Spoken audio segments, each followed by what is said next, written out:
Este ano no Brasil, quase 60 mil mulheres vão ter câncer de mama. Além do medo pela incerteza em relação à cura, o diagnóstico traz muitos temores sobre os efeitos do tratamento. Como vai ser perder parte da mama? E quando o cabelo cair? E o enjoo e mal-estar causados por algumas terapias? Passar por tudo isso não é mesmo nada fácil, mas falar abertamente sobre essas consequências pode ajudar no processo. É o que a gente vai fazer no programa de hoje. E você vai ver que cada vez mais é possível contar com tratamentos menos invasivos e com menos efeitos colaterais. Desta vez, o Ligado em Saúde vai receber 2 convidados, uma psicóloga no segundo bloco e um mastologista do INCA, que você conhece agora. Eu sou Marcelo Belo, sou médico mastologista e diretor do Hospital do Câncer 3 do Instituto Nacional do Câncer. Seja bem-vindo, doutor Marcelo. Muito obrigada por sua presença em mais esse Outubro Rosa, né? Mais um Outubro Rosa. Eu que agradeço, Marcelo, agradeço o convite. Para mim é uma honra estar aqui com você. Pois é, vamos trazer informação. Dessa vez a gente optou por focar no tratamento, nas consequências dele, na verdade, né? Porque é um processo para a mulher, né? É uma caminhada ali em que se deve viver um dia de cada vez e traz consequências, e essas consequências são muito temidas pelas mulheres de uma forma geral, né? Mas a gente pode afirmar que houve um avanço importante nas últimas décadas no que diz respeito ao tratamento mesmo? Há menos efeitos colaterais? O que a gente pode dizer para essa mulher que está hoje começando um tratamento de câncer de mama? Bom, o que a gente pode dizer? Câncer de mama é o câncer mais comum da mulher hoje, é uma doença que tem bastante incidente no mundo inteiro, não só no Brasil. E por conta disso, ela é muito estudada no mundo inteiro, né? E isso reflete de que forma? Reflete que a gente avança muito, tem muita novidade, o tempo todo acontece avanços no tratamento do câncer de mama. Hoje em dia, o tratamento do câncer de mama, ele é considerado um tratamento bastante individualizado. A gente sabe hoje, diferente de 20 anos atrás, que o câncer de mama não é uma doença só, que todo mundo está no mesmo pacote. Cada um tem um tipo de câncer de mama. E o que a gente procura hoje é individualizar essa doença em cada uma das pacientes e fazer o tratamento adequado para ela, né? E isso é um grande avanço, junto com as novas técnicas de cirurgia, com os novos medicamentos que vêm surgindo, né? As técnicas de radioterapia. Ou seja, é uma doença que tem um tratamento eficiente e que evolui permanentemente. E isso quer dizer tratamentos menos invasivos, né? E com menos efeitos colaterais. E estamos falando também de SUS, tá? É sempre bom a gente ressaltar. Mas a cirurgia da mama, né? De retirada de parte da mama, ou muitas vezes até na totalidade dela, a cirurgia ela sempre acontece. Queria que você falasse um pouquinho sobre isso, porque a mama ela tem uma representação para a mulher muito grande e é sempre muito difícil lidar com isso, né? Não, essa parte do tratamento. Sem dúvida. Hoje eu posso até te dizer assim, o que a gente quer é não tirar a mama, né? Então, primeiro a gente desenvolveu hoje, a mastologia desenvolveu muitas técnicas de cirurgia oncoplástica, que são aquelas cirurgias que são esteticamente bem feitas. E você trata o câncer do ponto de vista oncológico, seguro, e ainda consegue manter a mama de forma, com uma forma natural, né? Quando é que você indica uma mastectomia hoje, uma retirada de mama? Quando você tinha um tumor muito grande. Hoje a gente tem algumas estratégias de reduzir esse tumor previamente para depois não precisar tirar a mama, né? Quer dizer, você vai tirar uma parte bem pequena o menor possível, que tem relação com esse tamanho desse tumor que já foi reduzido por conta de um tratamento prévio. Exatamente, né? Que a gente chama de tratamento neoadjuvante, né? E se tudo isso nada puder ser feito, você for obrigado a ter que tirar a mama, né? Você oferece a reconstrução de mama, né? Isso é uma realidade hoje, inclusive é uma lei, tem uma lei que garante a reconstrução da mama, né? Uma lei de 2003, uma lei federal, e garante a reconstrução da mama, né? Às vezes, na grande maioria das vezes imediata, mas às vezes ela tem que ser posterior ao final do tratamento. Mas isso é garantido.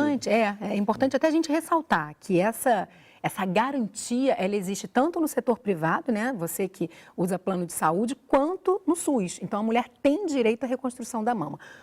Em que casos ela não pode acontecer imediatamente? Porque é claro que imagino que o desejo da mulher seja já sair com a mama reconstruída, né? São poucos casos. Na realidade, lá no Instituto Nacional do Câncer, por exemplo, a gente tenta evitar naquelas pacientes que ainda vão fazer radioterapia, porque você tem um risco maior de perder essa reconstrução. Aí, em alguns casos, alguns até você faz, mas a maioria desses casos você posterga para fazer pós o tratamento, né? Você deixa o tratamento passar e depois você faz a reconstrução que a gente chama de tardia, né? Quando isso não acontece, você já pode fazer ela imediatamente, que é o que a gente pretende fazer na maioria das vezes. Certo. Muitas mulheres também se preocupam com a perda de cabelo, né? A perda de cabelo, ela traz, como a gente até vai ver no segundo bloco, um depoimento, né? A nossa personagem fala isso, é a cara da doença, a cara do câncer. A perda de cabelo, ela acontece por conta de quais tratamentos e ela é inevitável?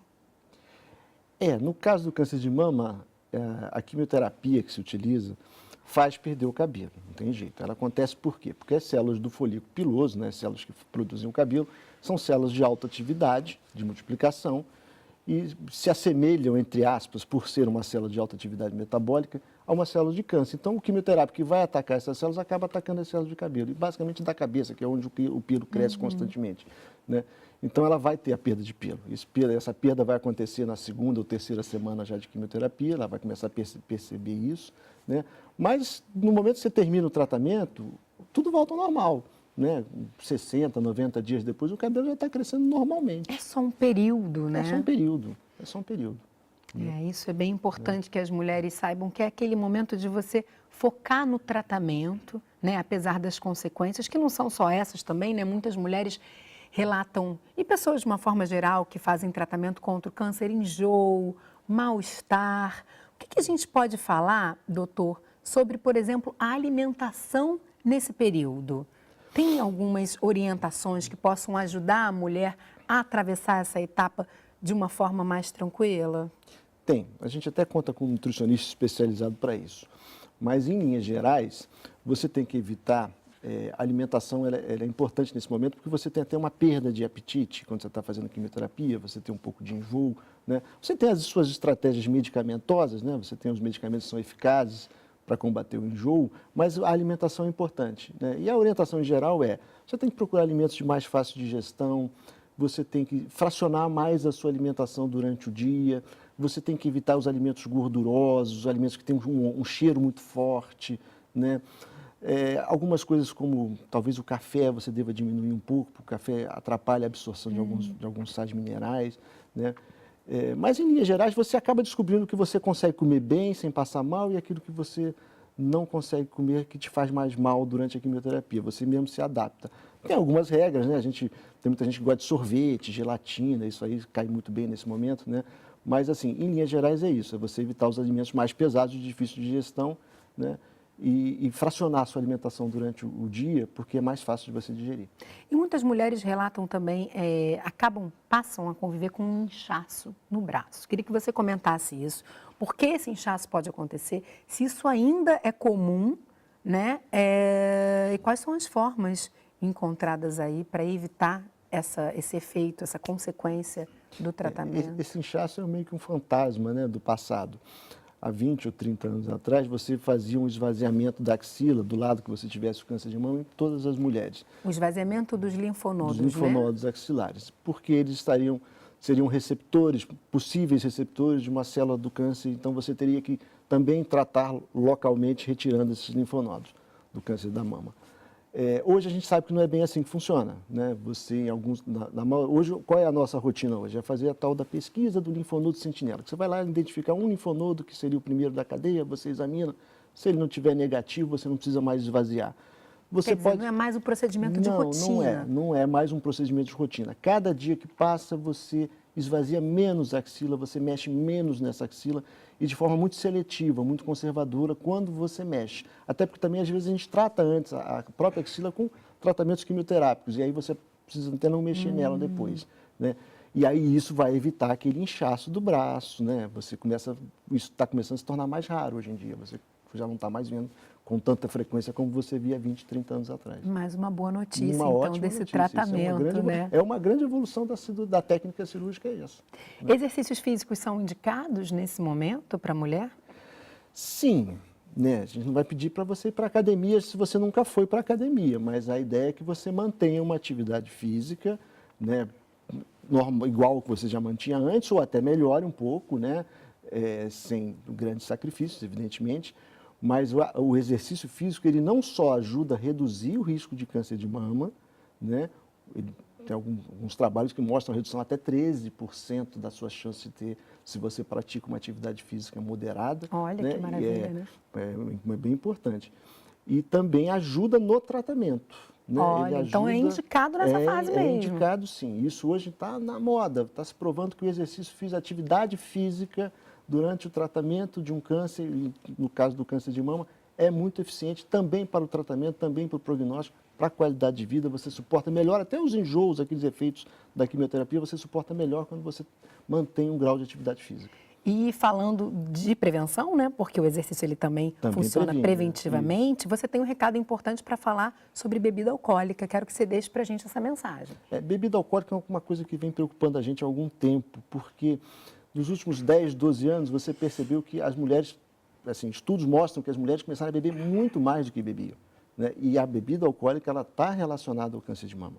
Né? Você tem aí o que a gente chama de razão atribuível de cerca de 5% no mundo, talvez no Brasil seja até um pouco mais. Né? Isso, quando você fala de 5%, você está falando de 60 mil casos, a gente está falando de 3 mil casos que possam estar ligados diretamente ao consumo de bebida alcoólica. Né? E é muito comum hoje você ver as mulheres mais jovens já começando a beber com idades muito precoces e em grandes quantidades. Né? Isso vem preocupando muito a gente.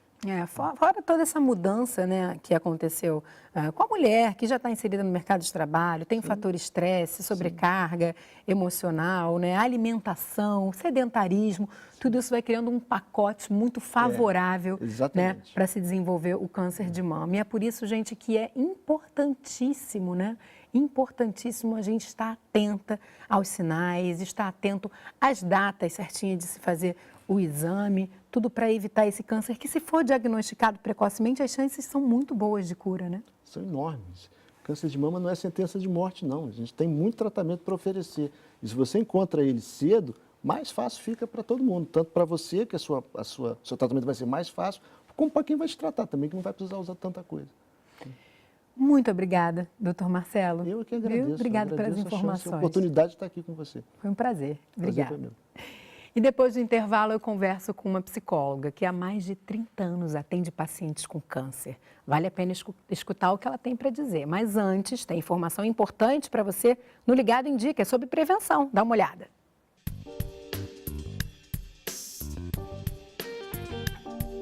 No Brasil, mulheres que não apresentam sinais nem sintomas de câncer de mama devem fazer uma mamografia a cada 2 anos pelo SUS no período entre 50 e 69 anos de idade.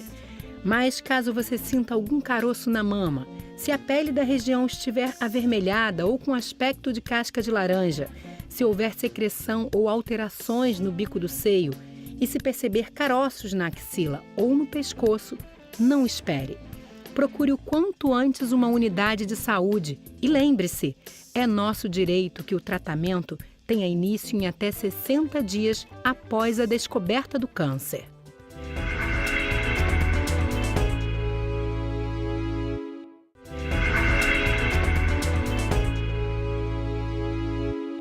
O Ligado em Saúde está de volta. A gente hoje está conversando sobre os efeitos do tratamento do câncer de mama. No primeiro bloco, entendemos quais são as consequências para o organismo e agora vamos falar do impacto emocional. Olá, eu sou Márcia Regina Costa, psicóloga do NIPS, da Santa Casa de Misericórdia do Rio de Janeiro. Tudo bem, Márcia? Olá, tudo bem, Marcela? Obrigada, viu, por sua presença aqui hoje com a gente. É um prazer estar aqui com vocês. Para trazer esse abraço, dar essa acolhida nessa mulher que iniciou um tratamento do câncer de mama, né? O que vai iniciar ainda, a gente sabe que não é fácil, mas é possível atravessar essa caminhada, fazer essa caminhada de uma forma tranquila, atravessar esse processo. Vamos começar falando justamente desse diagnóstico. Como é que é receber esse diagnóstico?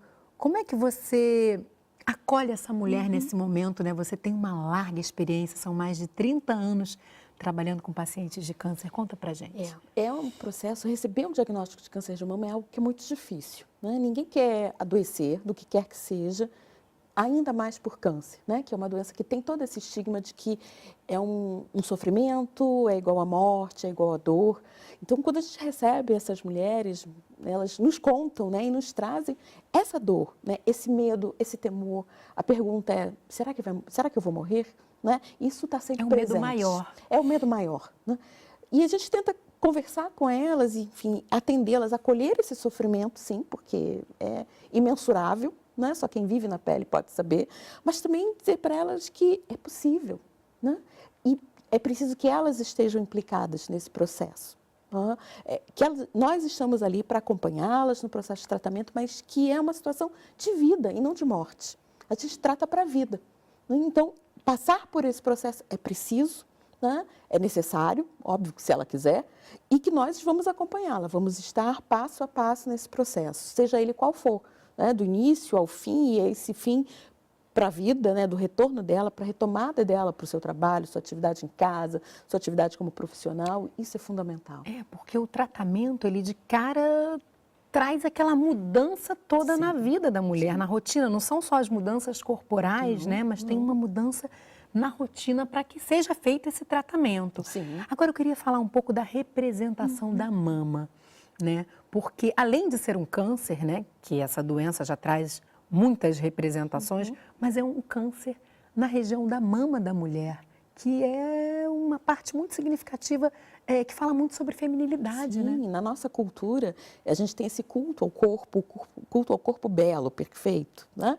Todo mundo quer botar silicone, todo mundo quer ficar mais assim. E na nossa cultura, o seio nos identifica, né? É a parte do corpo que diz qual é o seu gênero, a princípio, né?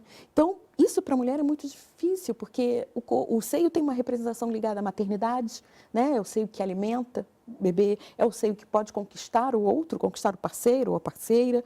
Então, essas representações muito se confundem. Quem é que eu vou ser a partir de agora, se por acaso eu tiver alguma intervenção no meu seio? E aí, não só a doença, mas a intervenção pode ser uma mastectomia radical, pode ser uma mastectomia ainda que parcial. Como é que eu faço? Né? Quem é que eu vou ser a partir de agora? Então, essas representações acabam acontecendo e a mulher fica muito assustada. E abala a autoimagem dela, Sim, né? porque Esse como é que ela vai reencontro se com ver? essa aparência deve ser muito duro também, Sim, né? sim, porque eu estou acostumada com o meu corpo de uma determinada forma e agora ele vai ser alterado. E alterado muitas vezes radicalmente. E como é que vai ser? Como é que o outro vai me ver? Como é que o outro vai me enxergar? Porque é assim que a gente constrói a nossa própria imagem. O outro diz de nós. E além disso tem a perda do cabelo, tem toda uma mudança física que as pessoas normalmente olham e falam, poxa, ela está em tratamento de câncer. Isso. E muitas vezes a mulher não quer falar sobre esse assunto com outras pessoas, mas ela fisicamente está comunicando essa informação. Sim. Como é que você trata disso com elas? O que pode se dizer para essa mulher que está, nesse momento, querendo se isolar socialmente por conta disso, não aparecer, né? Como é que a gente fala com essa mulher sobre isso? O corpo mostra a revelia dela, né? Para muitas delas, eu tento mostrar que ela está passando pelo tratamento, seja quimioterápico, radioterápico, ou a própria cirurgia, para cuidar da saúde, cuidar da vida dela. E que obrigação ela tem que dar em termos de satisfação para os outros, né? Então, ela precisa também se localizar aí, né? Ela precisa ser dona dela, ela precisa estar inteira nesse processo. Então, ela não precisa conversar com o vizinho, ela não precisa conversar com um amigo o tempo inteiro, porque a vida é mais do que isso. Porque num determinado momento, as pessoas que estão em volta olham para ela e dizem, você quer alguma coisa? Você precisa de alguma coisa? Você está doente? Você quer isso? E ela fica se sentindo... Nossa, eles estão fazendo tudo isso apenas porque eu vou morrer ou porque eu estou com câncer?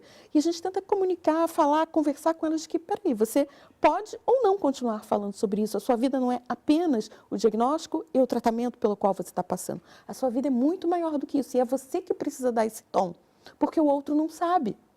Outra pessoa, muitas vezes a pessoa também não sabe como lidar, não né? sabe como lidar com isso. É bem complicado muito mesmo. Muito complicado, mas é possível.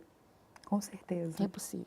Eu quero trazer aqui o depoimento, uma história da Renata, que há 12 anos recebeu o diagnóstico de um câncer de mama. Ela vai falar um pouquinho sobre isso e a história dela vai trazer para a gente esse assunto da relação a dois, do relacionamento com o parceiro, com a parceira. Vamos dar uma olhada?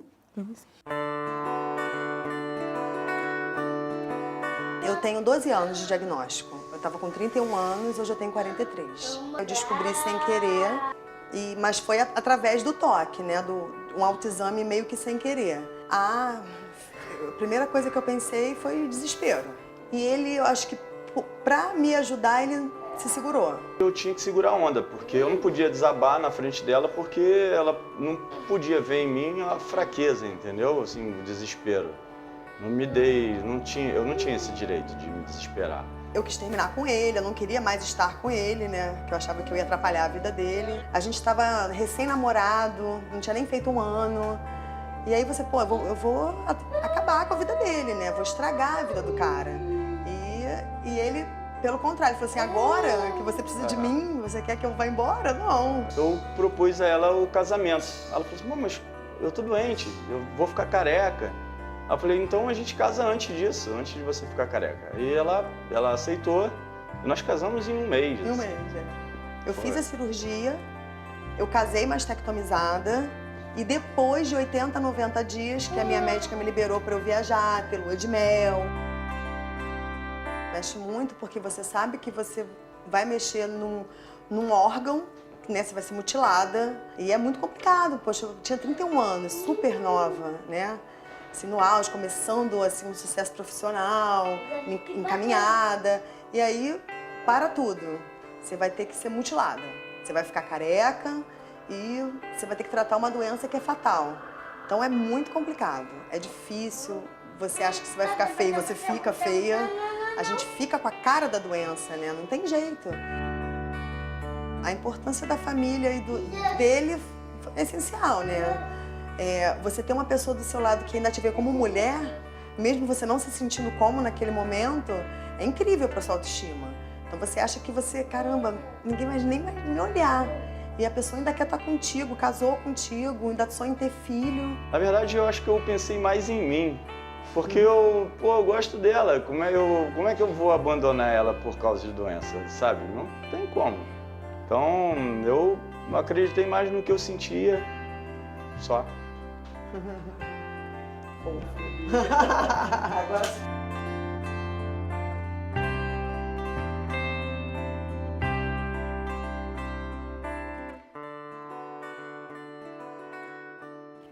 É lindo esse depoimento, Muito. né? E o que eu acho mais bacana é que mostra que é necessário e é possível, né? Quer dizer, é possível e é necessário manter nossos sonhos, nossos planos, apesar do câncer de mama.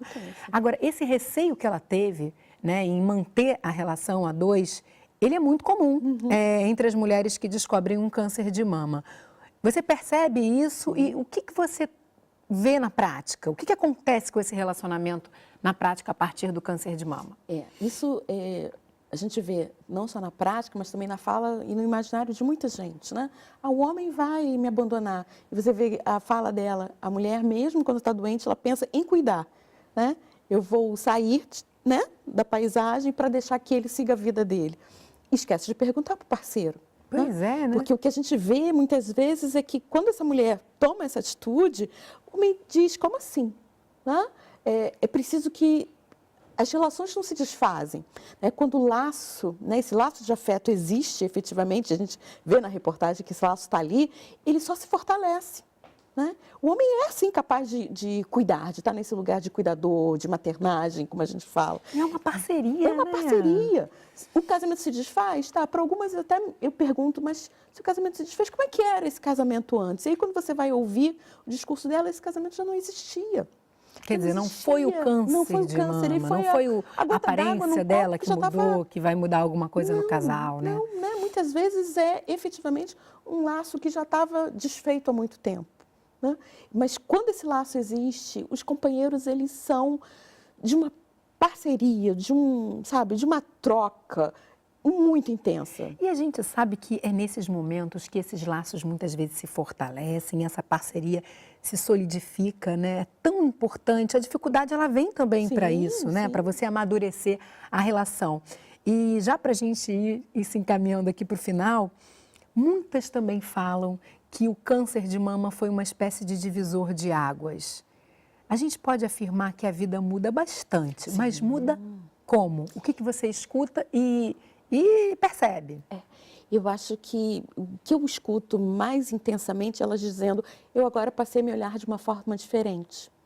Elas se reposicionam na vida e às vezes até na relação, né? Na relação afetiva, na parceria que elas têm, parceria amorosa, na posição com os filhos, né? Porque muitas vezes eu cuidava de todo mundo, eu saía, eu trabalhava, eu fazia 1001 atividades, né? 1001 tarefas e eu esqueci de olhar para mim. Agora não, né? Porque de uma certa forma o diagnóstico, o tratamento te obriga a se olhar, a se reposicionar. E isso é uma oportunidade. Se você efetivamente compra essa ideia, você vê que o seu olhar diante da vida, ele começa a se modificar. Peraí, eu não tenho que ocupar todos esses espaços, porque quando eu culpo, eu também digo que o outro não é capaz, né? E aí o marido não é capaz, os filhos não são capazes. E quando você diz, não, peraí, vocês vão fazer isso, aquilo, outro, olha, agora comigo é assim, o lugar fica diferente, né? Efetivamente, ela se empodera. É o câncer de mama, então, como uma oportunidade de se olhar mais depois disso, né? Se cuidar mais, ter mais saúde. Enfim, é uma nova chance, né? É uma nova chance. De uma vida, muitas vezes, melhor. Melhor. Querida, muito obrigada. Nada, imagina. Por suas palavras. Eu que agradeço a oportunidade. Por sua presença aqui, Obrigada. Viu? Foi um prazer. Obrigada. E todas de rosa, todas né? de Estamos rosa, aqui marcando Outubro Rosa. Exatamente. Muito obrigada. Eu que agradeço. E o programa de hoje fica por aqui. Mas se você tem alguma sugestão de tema, manda aqui pra gente. Envia para o ligado, @canalsaude.fiocruz.br ou então ligue para o 0800 701 8122. Se você quiser rever programas antigos, você pode acessar o nosso site ou a nossa página no Facebook. Eu te encontro no próximo Ligado em Saúde. Tchau, tchau.